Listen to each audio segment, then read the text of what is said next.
There's never a dull moment when it comes to Minnesota sports. Whether it's positive or negative. The Yankees have swept the Twins. Minnesota Sports Chat has you covered. Talking nothing but Minnesota sports all year long.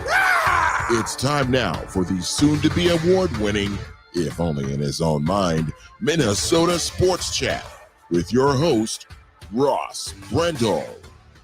Well, there's actually great debate in my mind right now and behind the scenes of my inner circle. I have no idea what edition we're at. It might actually only be edition number 220. My count says it's 222.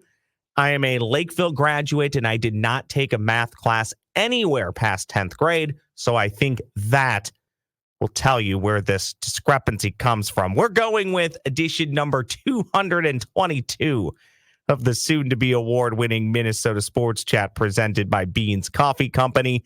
Welcome inside. It's great to have you here. Use the promo code SportsChat at coffeebybeans.com.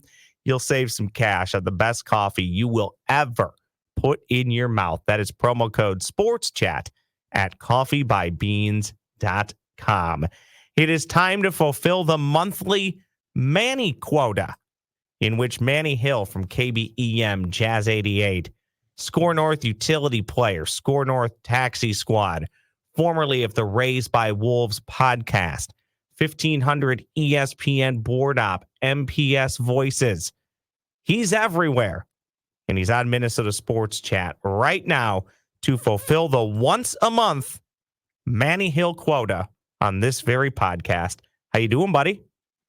I'm really good. One thing I'm trying to do is like this webcam, for some reason, every time I'm on with you, always gets like really blurry, gets out of focus, and it can't zoom in properly on my head. So I don't understand why. For the YouTube viewers, I apologize for my head being slightly blurry. Well, two things. I think that could be some firewall we have here at the day job. I'm recording this in the Garage Logic studio / podcast studio here at Hubbard Broadcasting headquarters. Also, I thought maybe you were just trying to be in witness protection. So you were purposely blurring your face just a little bit. Manny Hill, let's just get right into it. One Minnesota sports figure who may want to be in witness protection because I think he's going to get a butt chewing from the people that he reports to. That would be Jordan Addison of the Minnesota Vikings, pulled over. I don't think he's been charged as we record this yet. It's July 16th.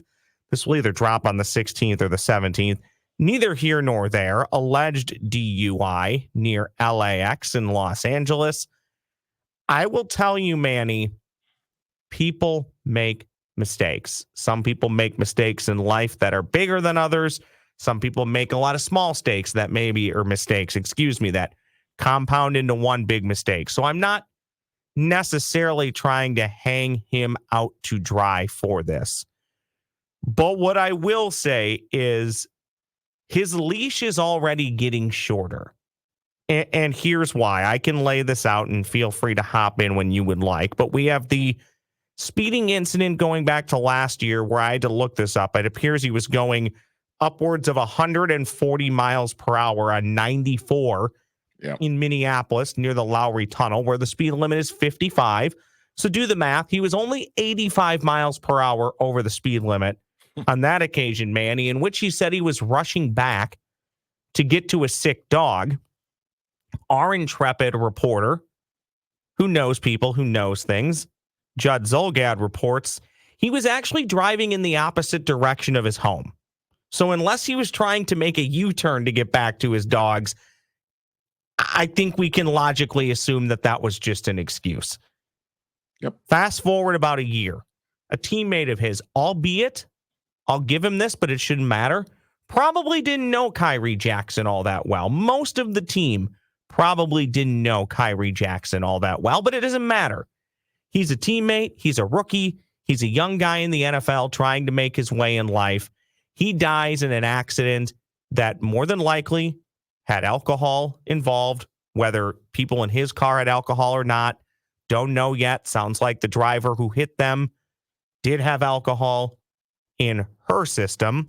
Also possible they were racing. Again, doesn't really matter.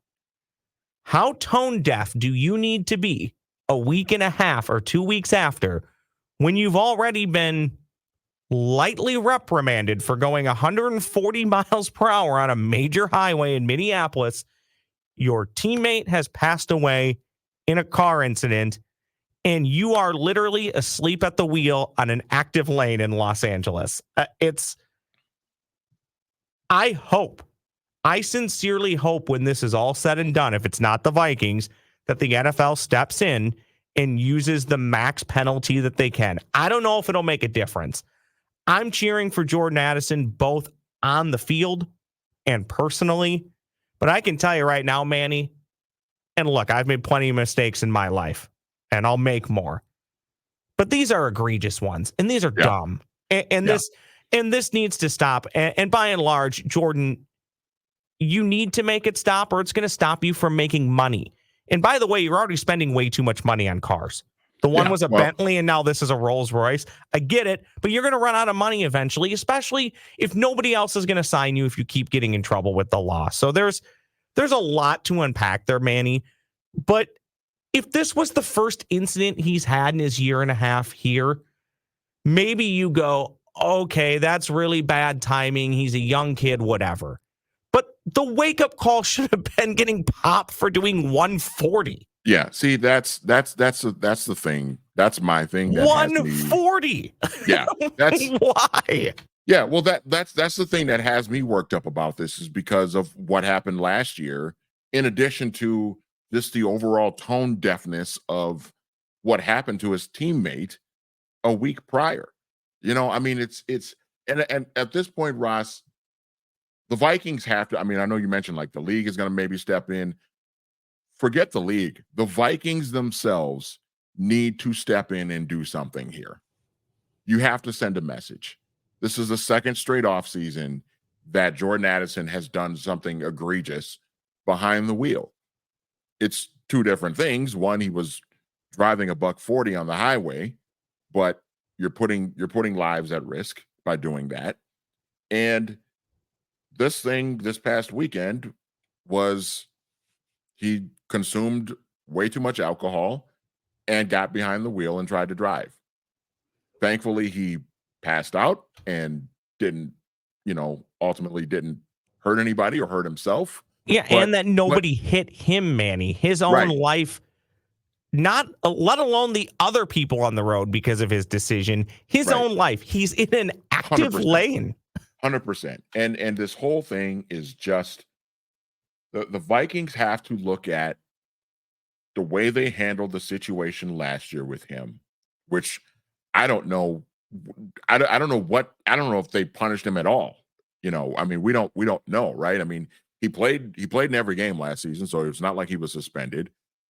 If he was fined, it's news to us because we never heard anything about. Like, we heard nothing about it. So, like, did they just give him a little tap on the wrist and say, "Hey, Jordan, don't do this again"? I mean, I don't know what the reaction was last year because we just didn't really hear anything. Now it's like a message needs to be sent. This is serious, especially when you factor in what happened to Kyrie Jackson just a week prior. I mean, the overall just stupidity, lack of awareness, bad judgment. I mean, help me out here. I mean, there's just endless ways to describe. I was just going to say, just keep going. You can keep naming how dumb and idiotic this is. Yeah, I mean, it just flat out is for so many different reasons. Beyond even just what happened to Kyrie Jackson, may he rest in peace, just a week prior. But like you said, he could have gotten himself hurt. He could have hurt somebody else. I mean, just this overall topic about driving under the influence of alcohol, like, it's a serious thing, nationwide. It's a serious thing. And it's just for Jordan Addison to do this when he did it. I mean, it's never a good time to do it, obviously, to get busted for something like this or to do something like this. But just when you factor in the timing of it as well, it's just mind-boggling to me. It really is. Well, and then if you want to pull the human side out and now just start talking about on the football field, you've let your team down. There's the letting your team down by making this mistake. Yep. And making this mistake a week or two after a teammate has passed away. Now you've let your team down on the field because, to your point, Manny, and yes, I do want to backtrack, the Vikings should absolutely step in too. But whatever the max penalty is at this point, he should receive it, whether that comes for the Vikings or the NFL. Where you've let your team down on the field is you already might not be stacked at wide receiver after yourself, Jordan Addison, and Justin Jefferson. Well, now it's going to be Justin Jefferson and everybody else for a period of games. TJ Hawkinson is going to be out for a period of games to start the year. And oh, by the way, you're giving the keys to the quarterback car to at this point, a journeyman, albeit younger, a journeyman quarterback for a year. And your rookie quarterback who might want to get some reps with you now won't be able to get reps with you. So it's frustrating on all levels. I will say this. I am cheering for him. There are turnaround stories all the time. There are redemption stories. I'm not saying that he can't be one of those. Maybe this is the last time you ever hear of him doing anything. But right now, the evidence says that it's not. He's been with the Vikings for 2 years, and he's had 2 idiotic decisions. And then I'm actually going to give my boss, one of the gentlemen that I report to, same gentleman that you report to, Phil Mackey brought this up, and I remember thinking it was odd at the time, but he actually, to go with these 2 incidents, he added on another one that is probably just maybe a lack of judgment or just a dude. Why would you say that?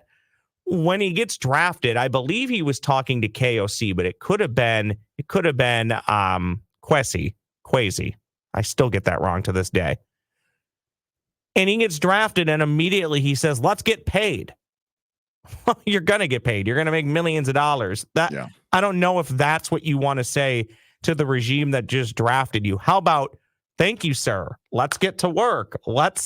I'm excited to be here. I'm going to be the best decision you ever made." Not immediately, "Let's get paid," which, oh, by the way, now appears to be going to expensive cars, which, by the way, free country. He's allowed to do that. Mm-hmm. But the fact that he's now had 2 different car issues with 2 ridiculous cars, in my opinion, that also, to me, I don't want to say it shows a lack of judgment, but it is a bit cause for concern. I get he has the money, but if you're going to keep blowing through it like that, Manny, eventually you don't have the money. Yeah, and I keep going back to... That's how you wind up on 30 for 30s broke 2.0. Yeah, well, and I keep going back to sort of piggyback off of that. I keep going back to the Vikings needing to take some sort of action here, because obviously what he did last year, going $140 on, was it 94 that he was driving on or something like that? Yeah, 94 near the Lowry Tunnel. Yeah, I mean, which you and I have both driven through the Lowry Tunnel many, many times. That's not a fun part of 94 to drive through the Lowry Tunnel at all, let alone, having to deal with somebody going $140. But the Vikings have to take action here. They have to send some sort of message, because obviously what he did last year didn't get through to him. The mistake of what he did last year did not get through to him, because he did something even more egregious and more idiotic this time around. So it's like, if the Vikings just decide to because he was the first round pick last year, and he was so good as a rookie, and we really need him because we have high expectations for him, and like all of that stuff can still be true. But you know what? Because you invested a first round pick in him, because you invested time in his development, and because he's an important part of your team. That's why it's more imperative than any other time to step in and do something about this before he decides to do something like this again, because you didn't do anything about it. Well, and that's it, Manny. It's twofold here. You're trying to protect the person and get him to grow up. 100%. You're also trying to protect your investment, and you hope that 2, 3, 4 weeks without pay maybe sends a message to somebody who apparently thinks at this point he can maybe buy his way out of any issue, or doesn't have to make the smartest decisions. I want to give credit to Ryan Stanzel, who does the make glove not war podcast, but also did PR for the Minnesota Wild for the longest times. He's now working in the what they like to call the private sector, but he's actually doing work with the school district. He's on Twitter at @rstanzel, by the way, but he made a comment a couple days ago. I've been away from the NHL for 10 years and I could find anybody a ride in 30 seconds. I mean, that's the other thing that kills me is all of these professional sports teams, they don't love calls at 2, 3, 4 in the morning that you need a ride, but they would rather have that call than the call that the Minnesota Vikings brass got or were alerted to in the middle of the night. So I just think some of it is, again, he's still young, early 20s. There's definitely grow up factor. I don't want to get on a high horse here, Manny. I know we both kind of have. I've made mistakes. I will make more mistakes. I just don't know if I would make these mistakes in a year's time. And at this point, these are different mistakes. Yeah, these are different mistakes, Ross. I mean, this is next level stupidity. I mean, I just, I'm not. The first one you go, okay, whatever, young and dumb, right? Yeah. I mean, I'll be honest. I don't want to say you let it go because it could have easily resulted in injury or death of him or somebody else. But you go, okay, whatever. He's got a lot of money, just drafted. Okay, maybe he'll learn. But again, not to beat the proverbial dead horse, he didn't learn, and that's what's frustrating. Yeah, and I mean, this is just next level stuff because you're talking about, even in both cases, in last year's situation, he wasn't, I mean, for as far as we know, he wasn't drinking, hadn't been drinking any alcohol or anything like that, or wasn't an alcohol-related incident. It was just driving way too damn fast on 94. It almost makes it less explainable. And I'm not trying to make light of it, but yeah. who in their clear mind decides 140 miles an hour, good idea. Yeah, I mean, it's just, but if you think about both incidents, you're putting your own life at risk and you're putting the lives of others at risk in both situations. Even if you're fully 100% sober and you're driving a $140 on the highway, you are putting lives at risk, including your own. And that's just stupid to me. It's just incomprehensible to me. There's nothing that you can say to me that will make me say, "Oh, okay, I see why you did that." Like in either one of these incidents. And the fact that he didn't learn from what he did last year, and then you couple that again with what happened with his teammate the week prior. I mean, it's not okay, man. And the Vikings, I'll say it again, they absolutely have to do something to address this. Have to. And I'm with you. I think that they will. I think some of it, and some of this always happens. They're just going to have to let the legal system play out. But to a degree, the NFL might have to let the legal system play out. The Minnesota Vikings don't have to. They can step in if they want to. I know there's players union and stuff that gets in the way, but the Vikings can find a way to send a message, and I expect that they will. To a degree, Manny, the Minnesota Twins sent a message to the rest of the American League that they're not going anywhere. They expect to be around for the rest of the year. They expect to be a playoff team. They've put a bit of a charge into the Cleveland Guardians. A little frustrating the last 10 days. Every time the Twins win, the Guardians win. Every time the Guardians lose, the Twins lose. But that's why you play 162 games. Little bit of a cause for concern right now. Carlos Correa has plantar fasciitis, this time in the other foot.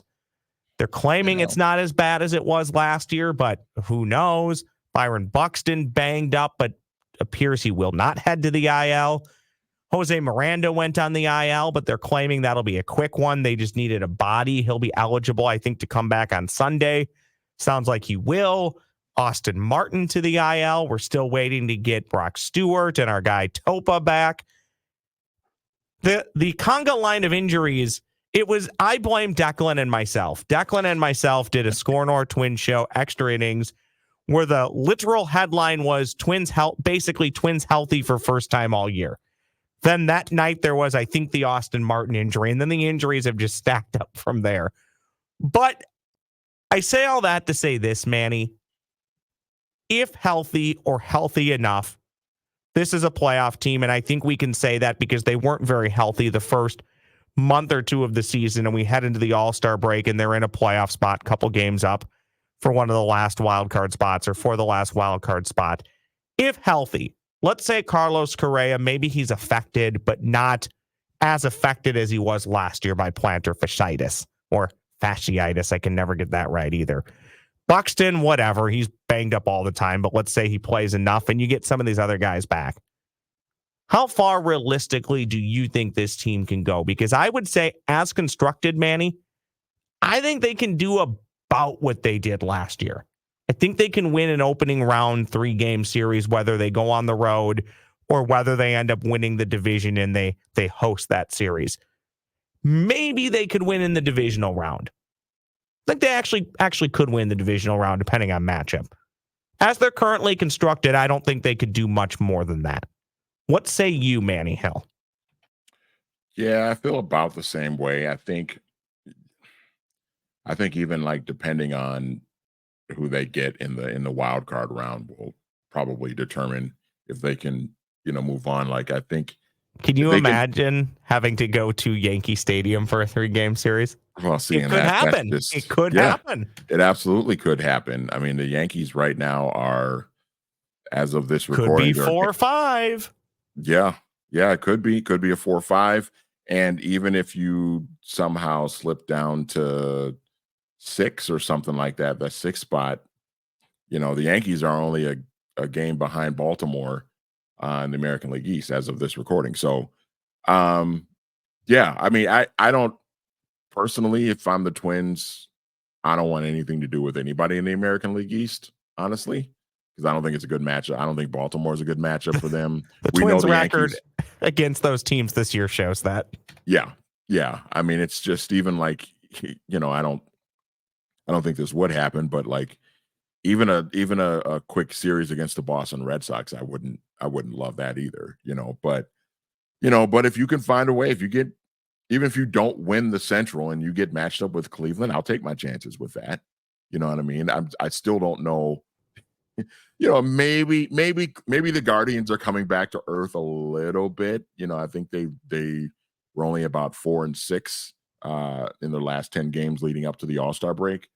So maybe they're coming back to earth a little bit. I still don't know how the hell they've been this good with like Jose Ramirez and Josh Naylor and like a bunch of no-name guys, but they're doing it. I will still take my chances with them, though. If you told me the Twins have to go to Cleveland for a 3-game series in the first round of the playoffs, I could buy how the Twins could win 2 out of those 3 games. I could see it happening. But yeah, like as far as getting to the divisional round, now you're probably talking about playing one of those American League East teams. And then that's where it can get really tricky. So go ahead. I'm sorry. No, I was just going to say it would be nice if they could find a way to add another starting pitcher, maybe. Well, that's where I was going to go with this, Manny. I would think they're going to maybe add another reliever if possible. They always cost a little bit at the trade deadline. Yeah. Thielbar's pitched better as of late, but I don't know if I believe it. So I think to me, the priority would be a left-handed reliever, which is going to cost you even more. And then when you talk starter, there's 2 different ways to look at this. My hunch would be if the Twins do get a starter, it's just going to be hopefully he won't come with a dilapidated arm like most that they acquire, but it's like your 3, 4, 5 guy that you didn't have to give up a ton for. They'll help you in the regular season, probably won't help you in the playoffs. The other way that I would look at this, Manny, is at some point they have a logjam of prospects, especially in the middle infield. If at some point you feel like you can go get another starter that is comparable to better than Pablo Lopez or Joe Ryan, and it's a starter you think you'll have for more than 2 months, maybe you'll have for a year and a half, maybe 2.5 years with club control, at some point, this team I think they're pretty darn good. At some point, you could look at your roster and say, okay, we're in that 2 to 3 year window where not only are we buying, we're buying to win a World Series. So we're going to go, I don't know who it would be. I guess now it will be Tyler Anderson. I don't really know if I believe in that. But what I'm saying is nothing precludes the Twins from being the highest bidder on anybody.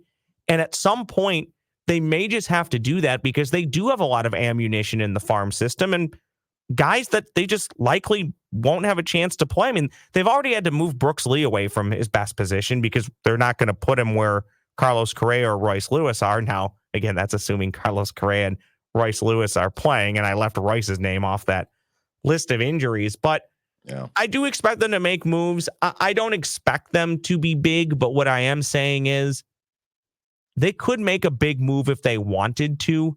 And at times, Derek Falvey, Thad Levine, they have made, I think, bigger moves than we're used to. They haven't always worked out. But I'd rather have you, quote unquote, swing the bat and try and hit a home run than not swing the bat at all.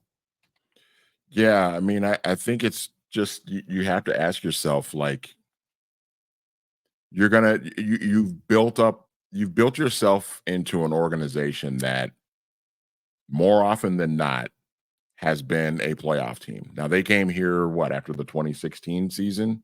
So they made the playoffs in 2017, missed in 18, made the playoffs in 19, made the playoffs in 20, made the playoffs in 2023. Probably going to make the playoffs this year.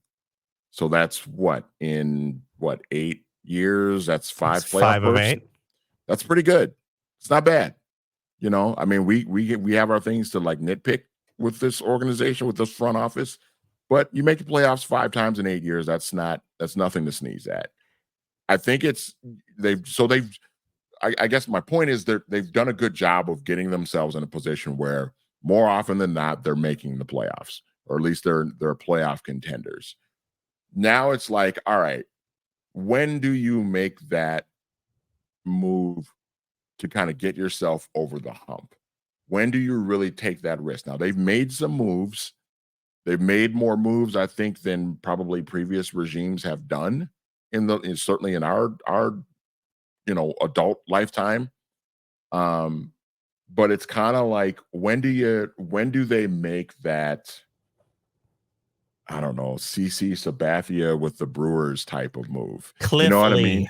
The Cliff Lee with the Texas Rangers kind of move. Like, when do they make that move for the guy that is unequivocally going to like be a force for them in the postseason, to give them that shot to beat the Yankees in a series, or beat the Orioles in the series, beat the Astros in the series, that sort of thing? Because if you're really going to try and contend, those are the kind of moves that you have to make. I mean, those are the things that ultimately make the difference. Now, maybe you make one of those big moves and you go to the World Series and you lose the World Series.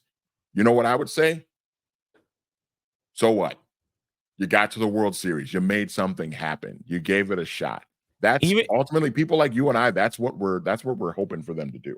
Even the bleeping Montreal Expos went all in when they traded for Bartolo Colon, and then they turned around and moved him like 10 days later when they went on a long losing streak. But hey, At least they tried. Manny mentioned, I think it was Bartolo Colon, wasn't it? Yeah, Bartolo in like late 90s, right? It might have been even the 2000s. Before they moved to Washington. Washington, yeah. Manny mentioned nitpicking the front office. One thing you can never nitpick is Beans Coffee Company, who have been powering Minnesota Sports Chat now for over 2 years. Thank you, boys, for doing so. And thank you to everybody who has used that promo code Sports Chat to purchase some Beans coffee. It truly is some of the best coffee you will ever have, whether it's a light roast that you prefer, a dark roast, a medium roast. Beans Coffee Company has something for everybody. You'll find it all at coffeebybeans.com. That's coffeebybeans.com. Drink a great cup of coffee. Don't waste your time, money, and energy on just adequate or good enough coffee. Treat yourself to some good coffee made in Mankato, Minnesota. So you're supporting a Minnesota company. Obviously, you like Minnesota. That's why you're watching and listening to this podcast, but you're also supporting people who live and cheer for the same teams that we do in the great state of Minnesota. Coffeebybeans.com, promo code SportsChat, free shipping anywhere in the U.S. on all orders of $35 American dollars or more. Manny, you are just back from San Fran. I'm very jealous. You went and checked out a park that I want to cross off my list. The two that are highest on my list to check out where you just were, I believe we call it, is it Oracle Park? Is that what we call it in San Fran? And I do need to get to PNC, and I believe the Twins are there. And were they already there? Or are they there in a couple weeks or a month or two? But I need to check out both those parks. Give me in a nutshell your thoughts on Oracle Park in San Francisco. On TV, it looks gorgeous. I will say this, though.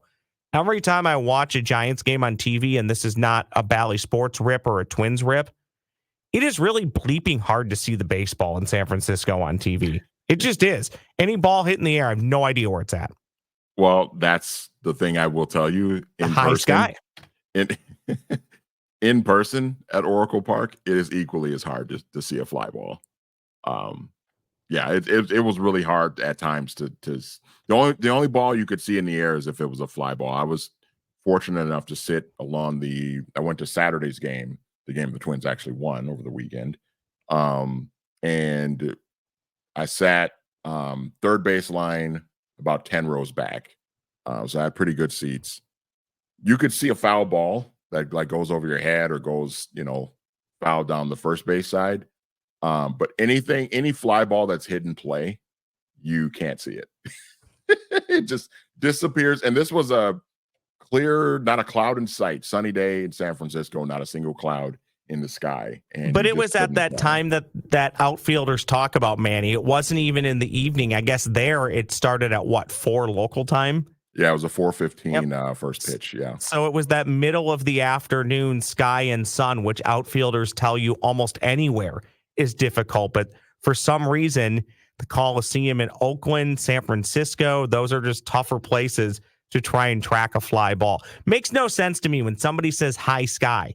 Well, they're all skies are high, but apparently there's a thing to it. So it's good to know it's not just the schlubs on TV and the outfielders, that even the paying customers had a tough time seeing the ball. Things that you liked about the park are? The sight lines were really nice. It was an easy park to sort of navigate through. If you're, I didn't go up into the second deck at all, so I don't know what that was like, but it was pretty darn easy to find like our seats on where I was sitting. And so that part of it was really nice. Well, yeah, and you were basically sitting on the field from the pictures that you sent me. So I would hope that you could find those seats. Prices for concessions. Well, I paid I had texted you got the California taxes too. So. I did get the California tax. I paid and do not at me on X about this. I know I paid way too much, but I paid $30 for a crab sandwich and French fries. I will say the crab sandwich was very, very good. I know you're not much of a seafood person, but the crab sandwich was very good. I don't eat anything that swims in its own poop, Manny. If it walks on its own poop, that's fine. Swims in its own poop, that's a different story. What size crab sandwich are we talking about?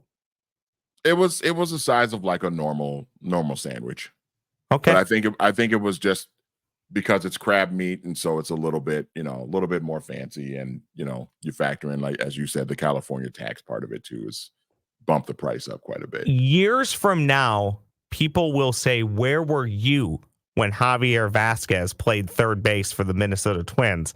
And Manny, you will be able to say, "I was about 28 feet from him." That's what you'll be able to tell people. I was joking with some of the Giants fans that were sitting around me, because every time he came to the plate, I just said, "That's an easy out. This is a guaranteed out." And they were like, "Really?" I said, "Yeah, he's hitting like a $195. He's gonna." It's like it's not gonna happen here. Like, it's just not gonna get a hit. Of course, he did get a hit in the I think it was the 9th inning of that game. He did eventually get on base, but I've talked to you about this and a couple of other ball guys that I talked to. As long as he's just trying to dump the ball to right field, he's fine. That's about the one thing that he does well. He had the nice walk-off home run. Occasionally, he'll put a charge into one. Obviously, there's some power there, whatever. But when he's most effective is when there's just a pitch on the outer half of the plate and he just dumps it into right field. When he tries to pull anything, it's pathetic. Disaster. Yeah, it's a disaster. We hope not a disaster, and then we'll leave it here after this. NCAA football 2025 or 25, as the kids like to say, drops for the masses later this week. I know you're very excited, as am I. It's going to be a bit before I get the game. I need to upgrade to a PS5 here at some point, which I have not, which is very surprising to almost everybody who knows me. I'll upgrade at some point. Might not be right away. Still might be a few months or 6 months or a year down the road. I will, but I'm ecstatic for this game to be back. So when I do take that plunge on the PS5, I can lead San Jose State, Hawaii, Kent State to national championships. Something like that. How about you, buddy? Yeah, I'm pumped for it. Cannot wait. I've already pre-ordered my copy. Should be getting it in the mail this Friday when the game actually drops. So think about the logistics of that, by the way, for everybody that pre-orders, because it ships differently for everybody. So, okay, guy in California ordered it. We need to send his depending on where it's going. If it's coming from Minnesota, you would have to send it on like Monday. Yeah. If it's going to Manny Hill, they could drop it in the mail on like Thursday. Yeah. But then what if you drop it and it doesn't actually even make it? I got a notification from GameStop this morning that it had already shipped. Okay. So we'll see. We'll see. We'll see if it actually makes it to me by Friday. If it doesn't get to me Friday, I would imagine it'll get to me Saturday. Any idea on your first dynasty you're going to try and create? What school will you be picking? It's probably going to be some sort of like Sun Belt, or is the Sun Belt still? We had this massive, massive conference realignment now, where like the Big Ten and SEC basically have like half of college football now. So I don't know. I don't know what conferences still exist. Maybe the Sun Belt did tip. They called it the Fun Belt, which was great. We got Maction and the Fun Belt. Is Conference USA still a thing? I think it is, right? Oh boy, is this bad that somebody who will literally watch 15 hours of college football on a Saturday can't tell you which conferences survived this year? It'll probably be somebody from one of the group of. It'll be a group of 5 school that I'll start out with and try to make my way up to either the Gophers or Tennessee. That's what I do, and then you get to a power program, you dominate the world for a while, then you start over with another dynasty. Yep. That's the way to do Every it. Time. At Manny Hill 84 on the X machine. He's all over the place. What do they call it, Manny? What do the cool kids say? Ride or die. That's what Manny is. He's one of my ride or dies. He's stuck with me for better or worse. Thank you, bud. You got it, man. Anytime. That's Manny Hill joining this unofficial edition number 222 of Minnesota Sports Chat. Please make sure if you're watching on YouTube, you subscribe, you comment, you like. No matter how you're watching or listening, whether it be on Apple or Spotify, tell your friends and family all about Minnesota Sports Chat.